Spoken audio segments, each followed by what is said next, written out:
అచ్చా. సో మీరు మీకు ఫుడ్ ఏమి ఇష్టం జనరలీ? మేడం జనరల్గా ఫుడ్ అంటే మేడం ఇంటికి పోయిన తర్వాత వేడి వేడి అన్నము, పప్పు, ఆవకాయ, నెయ్యి, అప్పడాలు, అచ్చా. ఇది ఉంటే ఎంత హ్యాపీ అనిపిస్తుంది అంటే. నాన్ వెజ్ తినారా మేడం? నాన్ వెజ్ తినొచ్చు మేడం, కామన్ అయిపోతుంది. అచ్చా. తిని తిని యాస్ట్ వస్తుంది. ఎందుకంటే కొన్నిసార్లు నాన్ వెజ్ కూడా మంచిది కాదు. అవునా? నిజంగా కొలెస్ట్రాల్ అవన్నీ వస్తాయి, అది విసుకొచ్చేస్తుంది ఒక్కోసారి. కానీ ఈ పప్పు గిట్ల ఒకసారి మీరు ఆలోచించుకోండి మేడం, ఎట్లా ఉంటుంది వేడి వేడిగా ఇవన్నీ తింటే.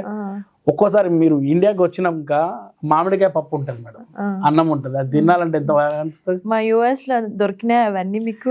నాకు నిజంగా యుఎస్ లో చాలా మిస్ అవుతున్నా. ఇవాళ అనుకోకుండా మన తన పేరు తేజ గారు ఇక్కడ ఉన్నారు, అతను వాళ్ళకి వెళ్ళాం. ఇంటికి పోతే వాళ్ళు వేడివేడిగా అన్నం ఉంటారు, మధ్యాహ్నం వేసారు, ఏంగా పొగలు వస్తున్నాయి.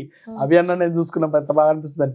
పచ్చడి ఉందని మీ ఇంట్లో అడిగాం, మాది కాలీఫ్లవర్ పచ్చడి వేసారు, దాంతో 2 ముద్దలు పెట్టుకుంటే ఇంత హాయి అనిపించింది, సూపర్ అనిపించింది మేడం చాలా రోజుల తర్వాత. కానీ ఎక్కడ పోయినా ఆ ఫుడ్ మేము ఎంజాయ్ చేస్తాం. ఇప్పుడు మన యూఎస్ఏ ఫుడ్ కూడా ఎంజాయ్ చేయాలి. రేపటి రోజు పోయి నేను అదెక్కడ పప్పు తినానంటే ఇక అందరు మొత్తుకుంటారు.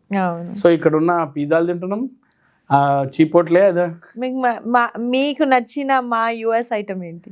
నాకు యుఎస్లో మేడం పేర్లు తెలియదు, కానీ నాకు ఈ పిజ్జా కానీ బర్గర్ కానీ ఇవన్నీ ఇష్టం మేడం. నాకు ఇక్కడ మ్యాక్డోనల్డ్ కదా అవన్నీ చాలా ఇష్టం. ఒక్కోసారి అవి గుర్తొస్తాయి, తినాలనిపిస్తుంది. మనకి అన్నం ఎట్లా అనిపిస్తుంది అది కూడా బ్రహ్మాండంగా ఉంటాయి, చాలా బాగుంటాయి. మళ్ళీ ఎప్పుడు వస్తున్నారండి మీరు యుఎస్ ప్రేక్షకులు? నిజంగా ఆదర్శ ఎనీ టైం రానికి మనకి ఏముంది మేడం, వాళ్ళు పిలిపిస్తే ఎప్పుడైనా వస్తాను. మళ్ళీ మా బాస్టన్ కూడా వస్తారా? మేము పిలుస్తాం 100% వస్తాం మేడం. ఇప్పుడు ఇంతమంది నాకు ఇక్కడ పరిచయాలు అయ్యారు, ఒక 20-30 మంది దాకా. అందరినీ కలవాలి, ఎప్పుడు ఫ్రెండ్షిప్ వదులుకోవద్దు. అంటే ఒట్టి ఈవెంట్ ఇస్తేనే వస్తా అని కాదు. ఇప్పుడు నేను ఏం చేస్తున్నా మేడం, ఇక్కడ వచ్చాను కదా, ఇప్పుడు వర్జిన్లో చాలా మంది ఉన్నారు తెలిసిన, అటు వెళ్ళిపోతాం, వాళ్ళందరూ కలిసి ఇంటికి వెళ్తాను. సో సేమ్ నెక్స్ట్ టైం వచ్చినా బోస్టన్ వస్తాను అట్లాగే. Thank you very much. Thank you madam.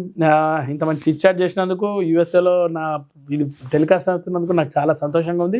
యూఎస్ఏలో ఉన్న ప్రతి తెలుగు ప్రేక్షకులు అట్లాగే మన ఇండియన్స్ అందరికి కూడా థ్యాంక్ యూ అండి. ఇలాగే సపోర్ట్ చేయండి.